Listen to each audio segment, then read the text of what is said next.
دینی وائس کے معزز ناظرین کرام، السلام علیکم ورحمۃ اللہ وبرکاتہ۔ پیارے اسلامی بھائیوں، آج اس ویڈیو میں یہ بیان کیا جائے گا کہ جب حضرت آدم علیہ السلام حج ادا کر لیتے ہیں تو آپ حج ادا کرنے کے بعد حضرت حوا علیہ السلام کو لے کر اللہ کے حکم سے ملک ہندوستان کے سنگل دیپ مقام پر آپ تشریف لے آتے ہیں اور وہیں پر آپ سکونت اختیار فرما لیتے ہیں، اور پھر اس کے بعد آپ کے یہاں بچوں کی پرورش کا سلسلہ بھی شروع ہو جاتا ہے۔ اور اس کے ساتھ یہ بھی بیان کیا جائے گا کہ جب وہ بچے بڑے ہوتے ہیں تو آپ کی شریعت میں اس وقت نکاح کا کیا حکم ہوتا تھا اور کس بچے کی شادی کس سے کس طرح ہوتی تھی، یہ سارا بیان اس میں کیا جائے گا۔ اور اسی کے ساتھ قصہ حابیل اور قابیل کا بھی بیان کیا جائے گا کہ قابیل نے حابیل کو کیوں اور کس بات پر قتل کیا تھا، جو کہ سامعین کرام یہ دنیا کا پہلا قتل ہے جو قابیل نے حابیل کا کیا تھا۔ تو سامعین کرام یہ ساری باتیں جاننے کے لیے ہماری اس ویڈیو کو پورا اینڈ تک ضرور دیکھیں۔ اور اسلامی بھائیوں، ہمارے چینل دینی وائس کے کمیونٹی ٹیب پر روزانہ اسلامک کوئز پوسٹ کیے جاتے ہیں، اور اس کوئز کا رائٹ آنسر اس کے دوسرے دن اپلوڈ کیا جاتا ہے۔ اور اب ہمارے چینل پر جو بھائی کوئز کا رائٹ آنسر دیتے ہیں اور وہ کمنٹ کرتے ہیں تو انہی کمنٹ میں سے جو سب سے پہلے 3 کمنٹ جس کے رائٹ آنسر ہوتے ہیں ان کو ہم ونر بھی اناؤنس کرتے ہیں۔ آپ لوگ بھی اس اسلامک کوئز میں حصہ لیں اور اپنا ووٹ ضرور دیں اور اپنا کمنٹ ضرور دیں تاکہ ہم آپ کو ونر اناؤنس کر سکیں۔ اگر آپ نے ابھی تک ہمارے چینل دینی وائس کو سبسکرائب نہیں کیا ہے تو سبسکرائب کر لیں اور بیل آئیکن کو بھی ضرور پریس کر لیں تاکہ آنے والی دوسری ویڈیو کی نوٹیفیکیشن آپ کو سب سے پہلے ضرور مل جائے۔ چلیے بیان شروع کرتے ہیں۔ سامعین کرام، اللہ رب العزت نے قرآن شریف میں ارشاد فرمایا ہے وَاتْلُ عَلَيْهِمْ نَبَأَ ابْنَيْ آدَمَ بِالْحَقِّ، یعنی اے ہمارے نبی حضرت محمد مصطفیٰ صلی اللہ علیہ وسلم ہمارے بندوں کو آدم کی اولاد کا حال سناؤ۔ چنانچہ اس آیت کے تحت میں کتب تفاسیر و تواریخ میں مرقوم ہے کہ حضرت حوا کے 20 حمل ہوئے، جن میں 20 لڑکے اور 20 لڑکیاں پیدا ہوئیں، یعنی 40 بچے پیدا ہوئے، اور ہر حمل میں ایک لڑکا ایک لڑکی پیدا ہوتی رہی۔ چنانچہ لکھا ہے کہ سب سے پہلے حمل میں قابل لڑکا اور اقلیمہ لڑکی پیدا ہوئی، اور سب سے آخری حمل میں عبد المغیث لڑکا اور امت المغیث لڑکی پیدا ہوئی۔ پھر اللہ تعالیٰ نے آدم علیہ السلام کی نسل میں برکت عطا فرمائی، یعنی اولاد کے یہاں اولاد پیدا ہونا شروع ہوئی، جس کی کثرت کے بارے میں لکھا ہے کہ جب آدم علیہ السلام کے پاس ملک الموت علیہ السلام تشریف لائے تو اس وقت آپ کی میت کے ارد گرد 40,000 مرد و عورت آپ کی اولاد میں سے موجود تھے۔ نیز یہ بھی لکھا ہے کہ حضرت حوا کو ہر 2 سال کے بعد حمل رہتا تھا اور مدت حمل 10 مہینے کی ہوتی تھی۔ یہ بھی بیان کیا گیا ہے کہ آدم علیہ السلام کی شریعت میں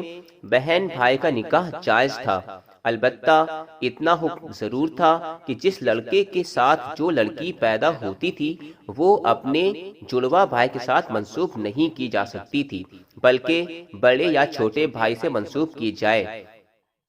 نیز آپ کے توالد و تناسل کے واقعات میں یہ بھی لکھا ہے کہ حضرت حوا کے یہاں ہمیشہ جڑواں بچے ہی پیدا ہوئے، مگر ایک مرتبہ صرف ایک مبارک فرزند تنہا پیدا ہوئے جن کا نام حضرت سیس علیہ السلام رکھا گیا،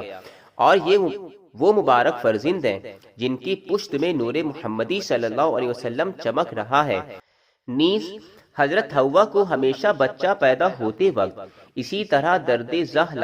لاحق ہوتے تھے، اور اول و آخر تمام کیفیت یہی ہوتی تھی جو آج کل عورتوں کو ہوتی ہے۔ تفسیر زاہدی اور تفسیر بحر المواج میں اس طرح لکھا ہے کہ حضرت حوا کو 500 مرتبہ حمل رہا اور ہر حمل میں ایک لڑکا ایک لڑکی جڑواں پیدا ہوئے، لیکن سیس علیہ السلام جد الانبیاء تنہا پیدا ہوئے۔ نیز ہر لڑکے کو اختیار حاصل ہوتا تھا کہ وہ جو سی لڑکی چاہتا تھا اپنے لیے پسند کر لیتا تھا، بشرطے کہ وہ لڑکی اس کی جڑوا نہ ہو، یعنی جو جڑوا ہوتی تھی وہی اس کی بہن اصل ہوتی تھی۔ نیز حضرت آدم علیہ السلام اور حضرت حوا کی جس قدر اولاد ہوئی وہ ان کے سامنے سب زندہ سلامت رہی، صرف ایک حابیل فرزند ضرور قابل کے ہاتھوں شہید ہو گئے تھے۔ سامعین کرام، حابیل اور قابل کے بارے میں شاعر نے اپنے لفظوں میں یوں ادا فرمایا ہے: ذکر یہ حابیل اور قابل کا قلب انسانی کو دیتا ہے جلا، آدمی پتھر کا دل پہلے کرے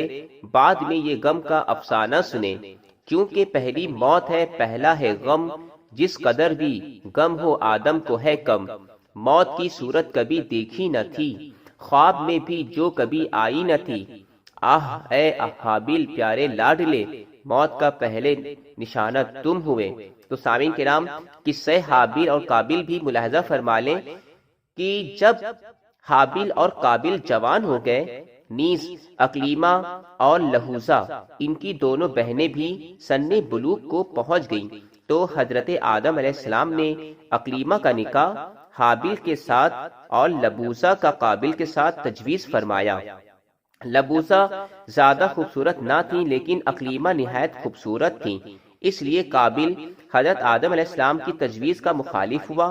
اور والد ماجد سے کہا کہ میری خوبصورت بہن مجھ کو دی جائے اور حابیل کی بدصورت بہن حابیل کو دی جائے، اور چونکہ میں بڑا ہوں اس لیے میری بات بڑی کی جائے۔ اس پر حضرت آدم علیہ السلام نے فرمایا کہ اے قابل، اے نور عین، دیکھو حکم خداوندی اسی طرح ہے کہ اقلیمہ حابیل کو دی جائے اور لہوزہ تمہیں دی جائے۔ اے میرے فرزند، مجھے اس معاملے میں کچھ اختیار حاصل نہیں ہے اور نہ میں حکم خداوندی میں کسی قسم کا تغیر اور تبدل کر سکتا ہوں۔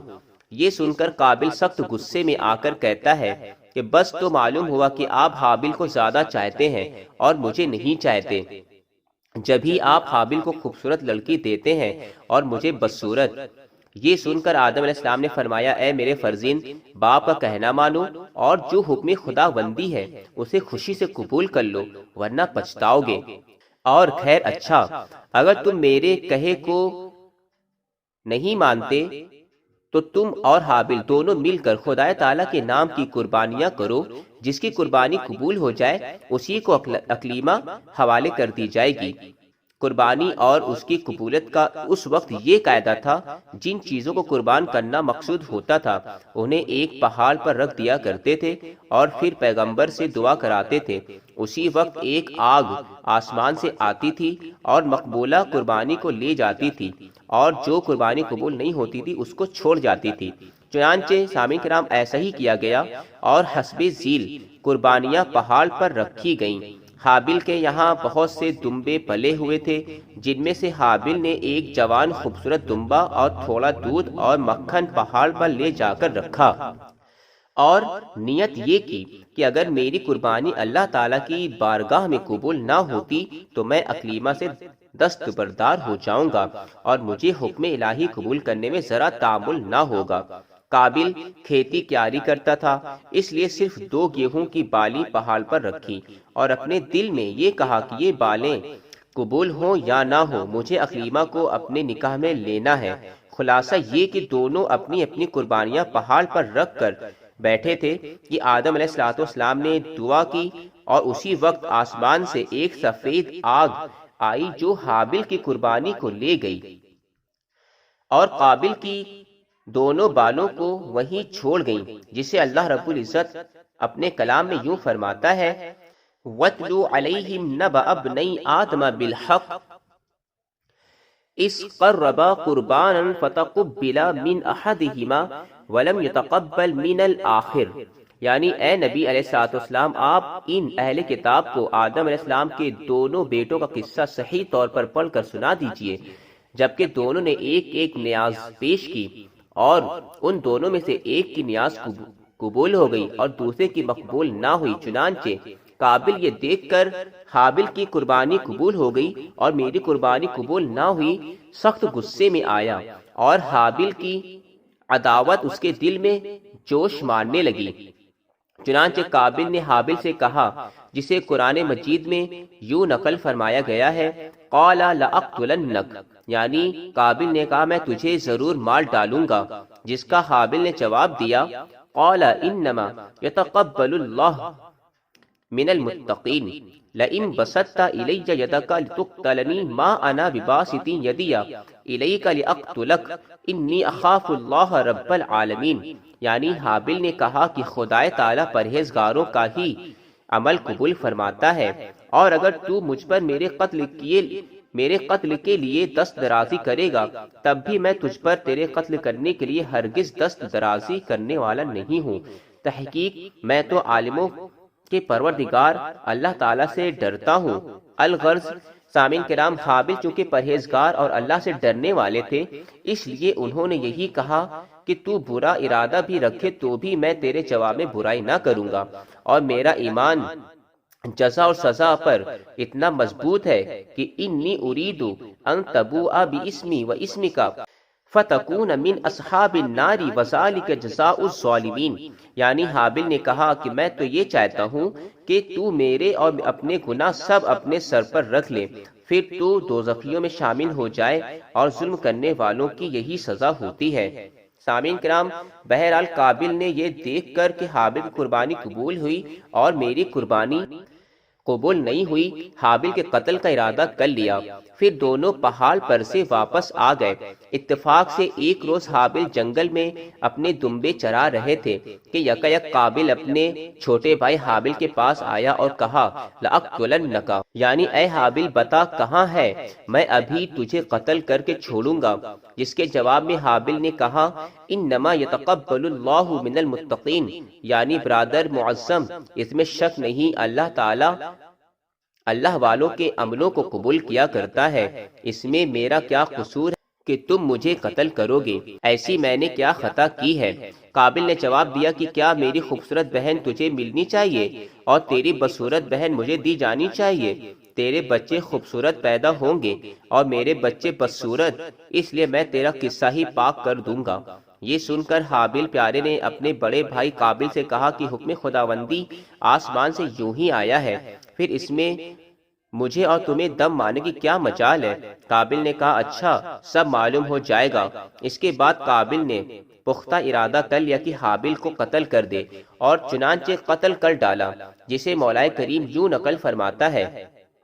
فطوعت له نفسه قتل اخیہ فقتله فاصبح من الخاسرین، یعنی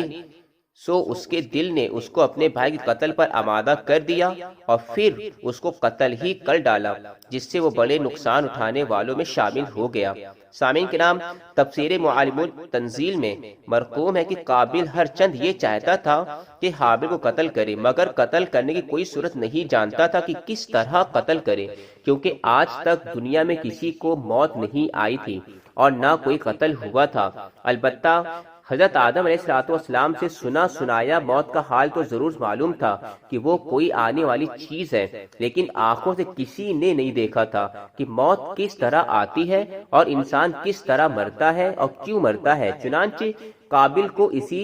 شش و پنج میں دنوں گزرتے چلے گئے اور کوئی صورت قتل کی سمجھ میں نہ آتی تھی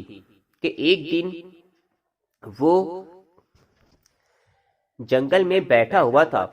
ابلیس لعین نے دیکھا کہ قابل یہ چاہتا ہے کہ حابل کو قتل کرے، مگر اسباب قتل میں حیران ہے کہ کس طرح قتل کرے۔ فوراً آدمی کی صورت میں آیا اور ایک مرغ اپنے ہاتھ میں لایا، جسے قابل کے سامنے ایک پتھر پر رکھ کر دوسرے پتھر سے اس کا سر کچل ڈالا، جس سے وہ مرغ تڑپ تڑپ کر اسی وقت مر گیا۔ یہ واقعہ دیکھ کر قابل کو موت کا نقشہ بھی معلوم ہو گیا اور ساتھ اس کے قتل کرنے کی شکل بھی معلوم ہو گئی۔ پھر ایک روز قابل نے موقع پایا جبکہ حضرت آدم علیہ السلام حج بیت اللہ کے لیے مکہ معظمہ تشریف لے گئے تھے۔ قابل اپنے چھوٹے بھائی حابل کو جنگل میں ایک پتھر پر سوتے دیکھ کر ایک بڑا وزنی پتھر اٹھا کر لایا اور اس زور سے معصوم حابل کے سر پر مارا کہ وہ پیاری صورت جس کو آدم علیہ السلام بارہا اپنی گود میں بیٹھا کر پیار کیا کرتے تھے، وہ شیشے کی طرح چور چور ہو گئی اور نور عین حابل دم توڑ توڑ کر مر گئے۔ انا للہ و انا الیہ راجعون۔ تو سامعین کرام، یہ تھا قصہ حابیل اور قابیل کا، کہ قابیل نے حابیل کو کیوں قتل کیا اور کس بات پر قتل کیا، یہ سارا بیان آپ کو اس میں بتایا گیا۔ اب انشاءاللہ تعالی حضرت آدم علیہ السلام کو قابیل نے حابیل کو قتل کیا تھا، اس کی خبر کس طرح ملتی ہے، یہ انشاءاللہ تعالی دوسری ویڈیو میں بیان کیا جائے گا۔ سامعین کرام، اسی طرح کے اچھے واقعات اور اچھے ویڈیوز اور اچھی اسٹوریز سننے کے لیے ہمارے چینل دینی وائس کو ضرور سبسکرائب کر لیں اور بیل آئیکن کو بھی ضرور پریس کر لیں، تاکہ آنے والی دوسری ویڈیو کی نوٹیفیکیشن آپ کو سب سے پہلے ضرور مل جائے، اور اس ویڈیو کو لائک اور شیئر کر کے ہماری حوصلہ افزائی ضرور فرمائیں۔ اب انشاءاللہ تعالی دوسری ویڈیو میں ملاقات ہوگی۔ السلام علیکم ورحمۃ اللہ وبرکاتہ۔